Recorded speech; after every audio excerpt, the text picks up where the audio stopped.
הספר Facing the Dragon, Confronting Personal and Spiritual Grandiosity.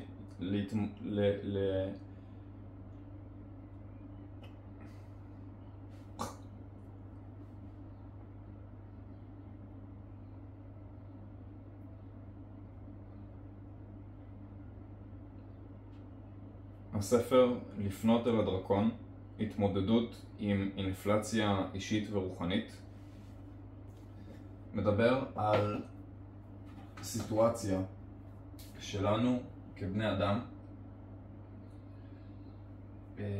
לכולנו יש אנושיות, ומזה שלכולנו יש אנושיות, אז אנחנו יכולים לעשות מלא דברים בחסות האנושיות הזאת. אנחנו יכולים לחשוב, אנחנו יכולים להרגיש, אנחנו יכולים להבין, אנחנו יכולים לראות את העתיד אפילו, יש לנו קונספט של עתיד, אבל אנחנו גם בו זמנית חיות. הדרקון, הוא נתן לזה המון ביטויים, אבל בפרשנות אישית, לא פרשנות, בשפה אישית, הדרקון זה הבן אדם, זה הנפש של הבן אדם.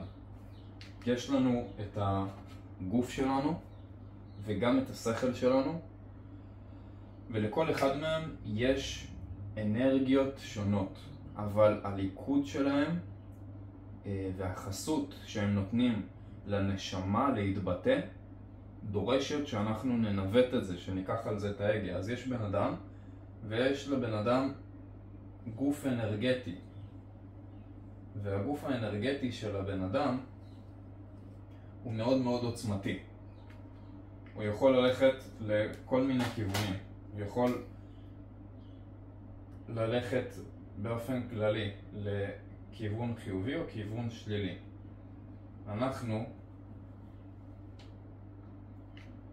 הספר קורא לזה שאנחנו נתמודד עם התודעה שלנו. הוא אומר שבעצם יש לנו אפשרות מצד אחד להתכחש. באופן טבעי מה שאנחנו עושים זה להתכחש ולהאשים ולהחצין ולפחד ולהיות בחרדה ולהרגיש שאנחנו שווים יותר ממה שאנחנו באמת. כל הביטויים הפסיכולוגיים האלה אלו אינפלציות שקורות לשכל ולרגש בגלל מה שהוא קורא אנרגיית דרקון לא מנותבת. זה אנרגיית דרקון שלא למדנו איך להתמודד איתה. זה סיטואציות שבהן אנחנו לא מודעים לעצמנו, וכשאין לנו את המודעות הזאת, אז זה הופך את הסיטואציה למאוד מסוכנת, כי בעצם היא מחוץ לשליטתנו, ולא רק שהיא מחוץ לשליטתנו, אנחנו גם אפילו הצטרפנו להצסה ולאובדן של השליטה, כי בעצם האנרגיית הדרקון, אם אנחנו לא נטרח ללמוד להכיר אותה ולהתחבר אליה ולהשתלט עליה, אז היא תשתלט עלינו, כי אין לנו ברירה בעניין הזה. כי בעצם האנרגיית דרקון היא לא משהו חיצוני, זה לא איזה תסמין פסיכולוגי, זה לא איזה חולי לעצמו, זה משהו שהוא ברכה והוא גם כללה. זה חלק מהעניין של המהות האנושית. אנחנו חייבים ללמוד להיות בני אדם. זה מה שרוברט מור, הכותב של הספר, טוען עם העניין הזה שאנחנו כל הביטויים השליליים, הוא מדבר על זה, הוא סוקר את זה מהמון תרבויות פסיכולוגיות, מהמון בתי ספר פסיכולוגיים ומהמון פרשנויות דתיות. הוא קורא את זה ונותן דוגמאות שהביטויים השליליים האלה שמגיעים מאיתנו זה אנרגיית הדרקון כשהיא לא מפוקחת, ואנחנו בעצם הולכים ומאבדים שליטה בתוך זה, ובגלל שאנחנו מאבדים שליטה בתוך זה הופך אותנו לחולים ולמנותקים. זה בעצם משתלט לנו על האגו, האגו שלנו נהפך לחולה, ואנחנו ככה נעשים עיוורים ומפתחים מנגנונים יותר ויותר שליליים.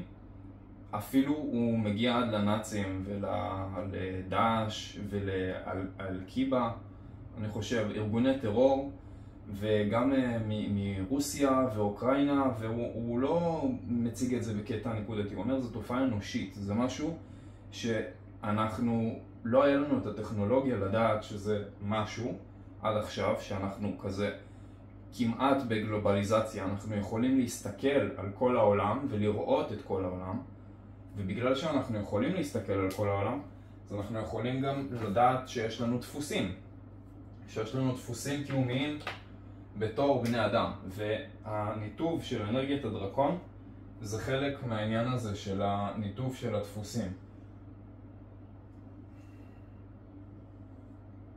הוא מתאר שאם אנחנו נטרח ללמוד את הדפוסים האלה ולהכיר אותם, אז החיים יהפכו להרבה יותר נוצצים ויפים, ובעצם הביטוי הזה השלילי שדיברנו עליו של כל המחלות הנפשיות, הוא מדבר על זה גם שהמון אנשים קדושים, המון אנשי דת ומיסטיקה, הם בעצם בדרך כלל היו על ההתמודדות הנפשית הזאת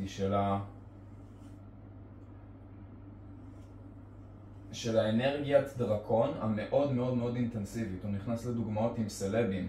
סלבים הרבה פעמים משתגעים בגלל שיש להם בדיוק את העניין הזה. הם סובלים מאינפלציה מטורפת של אנרגיית דרקון, כי תחשבו מה זה שיושבים מאות אלפי אנשים ונותנים לך הכרה מוחלטת ומטורפת על הקיימות שלך. הם אוהבים אותך בכל צורה, הם לא יודעים מי אתה בכלל ומה אתה, וזה גורם, זה מאוד לוחץ על הכפתורים הביולוגיים שלנו ומאוד גורם להתחרפנות, מאוד גורם לנו להשתגע, הוא קורא לזה אינפלציה פסיכולוגית, אינפלציה גרנדיוזית, זה בכותרת של הספר, Spiritual and Personal Grandiosity. Grandiosity זה התנשאות, זה אינפלציה, זאת אומרת שהאנרגיה הזאת שקיבלנו אותה היא לא תואמת את המציאות, ואנחנו לא טרחנו לעשות מחוברים אליה בצורה בריאה. אז אם כוכב רוק הוא חושב שהוא הכי טוב בעולם, כי כולם אומרים לו שהוא הכי טוב בעולם, אבל בפנים יש חלק שיודע שהוא לא הכי טוב בעולם. אז הוא כל הזמן, הוא יפתח חרדה קיומית נוראית לגבי להיות הכי טוב בעולם. בגלל זה הרבה מאוד אנשים, זה דפוס של הרבה מאוד אנשים שהם בטופ של הקראפט שלהם, שהם בספורט שלהם, הם מאבדים את השפיות שלהם לאט לתוך העניין הזה של להוכיח את עצמם ולהיות המאסטרים של העולם שלהם, להיכנע ולהנכיח ולקיים את החזון שלהם, של הדרקון שמשתלט עליהם. הם נופלים קורבן לתוך העניין הזה של האינפלציה הנפשית. וזה לא הם, זה לא שהם זדוניים באישיות שלהם, וזה לא שיש משהו שדפוק בנשמה שלהם.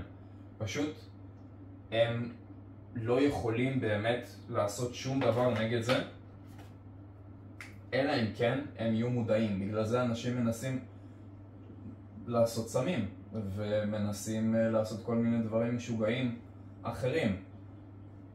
הם פשוט מנסים למצוא דרך לתת, to medicate, לפתור את המצב הנפשי הפנימי הזה, את המחלוקת הזאת בין הדברים, וזה יכול להיות נוראי וזה יכול להיות שמימי. הם מתאר את זה צד לצד אחד את השני, שטיליק, שהוא חוקר של מיסטיקה והיסטוריה מהמון תרבויות, אז הוא קורא לאנרגיית הדרקון השורש של הפוריות האלוהית, המקור לתחושה ולחיבור הממשי שלנו לכל האיכויות הכי גדולות, לצדק, לאושר, לשלווה, להכרה, לשמחה.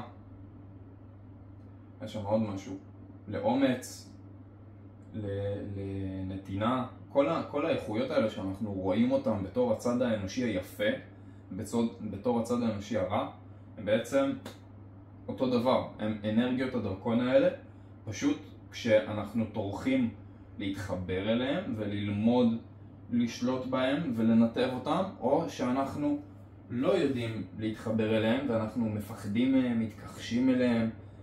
יש לזה תסבוכים שלמים, זה לא שפשוט אפשר לבחור בזה, זה כן יושב על זה, אנחנו צריכים לבחור בזה, זה הדבר המהותי, הקריטי.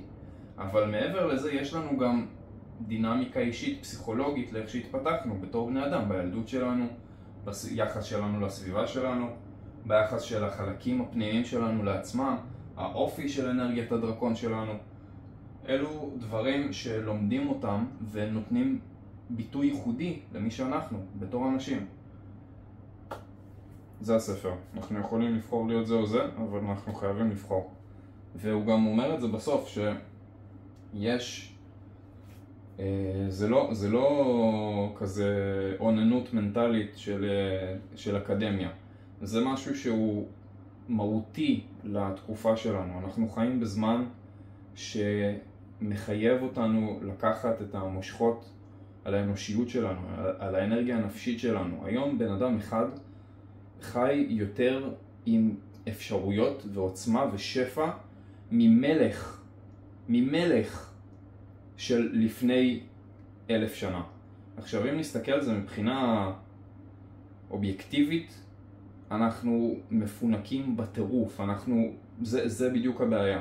אנחנו עם עוצמה מטורפת בידיים שלנו, אבל אנחנו לא יודעים איך להשתמש בה, אנחנו לא יודעים איך להתחבר אליה. וזה מייצר את כל התסמינים הפסיכולוגיים הרעים, המחלות הנפשיות שיש היום. הוא גם נגע לזה, לעניין של המלחמה עם עזה, של איך זה מגיע. יש עניין של הקרנה. ברגע שאני לא מצליח להתחבר לאנרגיה הנפשית שלי, ברגע שאני מרגיש מסכן ואני מסתכל על בן אדם אחר ואני חושב, אני מקרין עליו את הנהדרות שלי, לי חסר התחושה של הנהדרות. ואז בגלל שאני לא יכול למצוא את זה בעצמי, אני לא טרחתי ללמוד להתחבר לזה, אז אני מקרין את זה על אחרים, אז אני רואה את זה בבן אדם אחר כדי שבתת מודע תהיה לי תחושה שזה קיים. אני צריך לדעת שזה קיים. זה לא עניין, יש סדר עדיפויות. קודם אני חייב שזה יהיה קיים כדי לשמור על השפיות, ואז אחרי זה בשביל להיות בריא אני צריך להתחבר לזה. אז לשמור על השפיות זה התת מודע שלנו, זה משהו שאין לנו יכולת לשלוט עליו, זה המנוע הקיומי הנפשי של איך שאנחנו עובדים.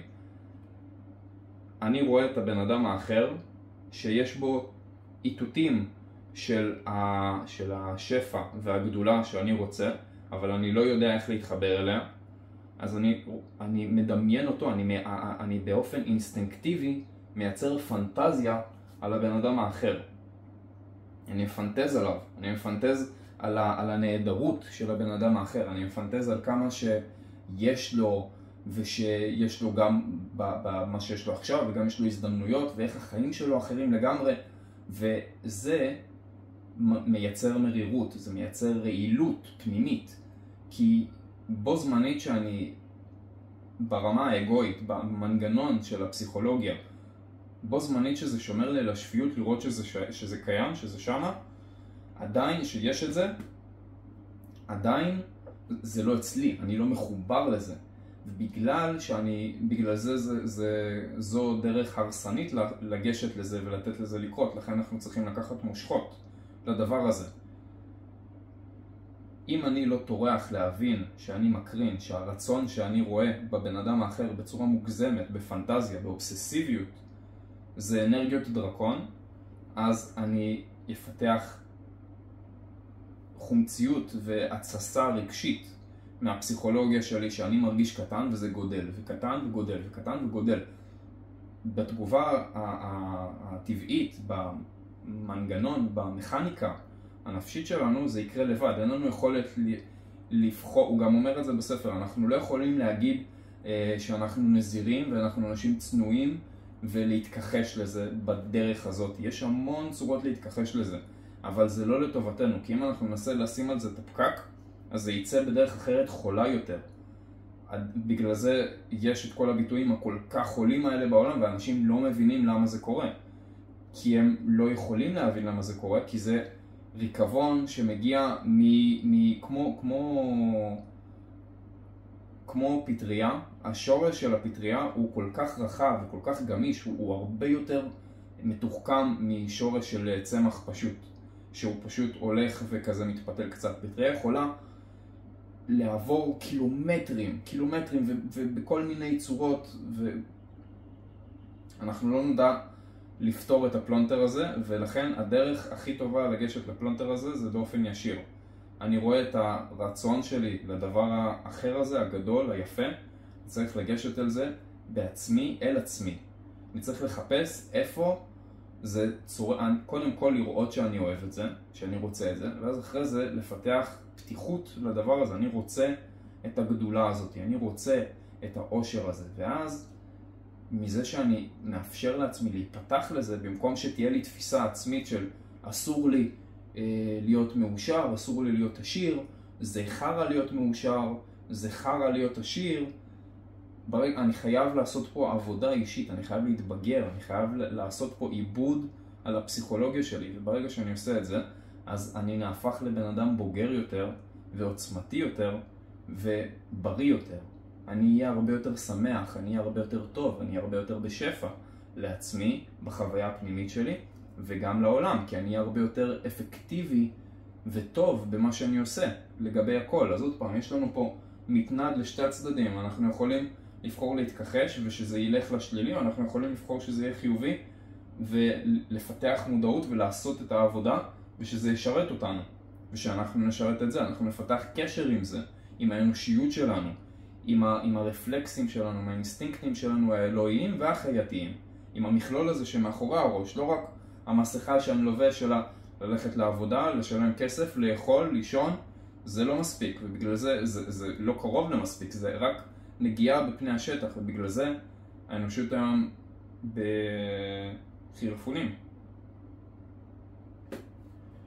זה בגדול הספר. אפשר להיכנס לזה לעוד הרבה, אני כבר משכתי את זה הרבה יותר מדי, חפרתי פה, אבל אני מקווה שזה היה אחלה, וזה היה לגמרי כזה מהמותן. לא עשיתי תסריט, ניסיתי לעשות בסרטון הקודם תסריט, לא העליתי אותו בגלל שזה יצא כל כך לא טוב, יותר מדי תחון, יותר מדי חופר. ניסיתי לשמור את זה קליל אבל מובן, עם הדוגמאות, טיפה להיכנס לזה, אבל לא מדי שזה יהיה ארוך. אני מקווה שזה יצא פחות מ-20 דקות, רבע שעה. אני עוד שנייה אראה. לא הייתי צריך להגיד את זה, כזה שובר את המימד הרביעי, אני עוד בעריכות ובדברים לומד את זה. אני אשמח לתגובות, למחשבות, לשאלות. אם יש משהו שאתם לא מבינים, משהו שאתם סקרנים לגביו, שאתם רוצים לאתגר אותו או להרחיב עליו, אז תרשמו לי תגובות, אני אשמח לענות.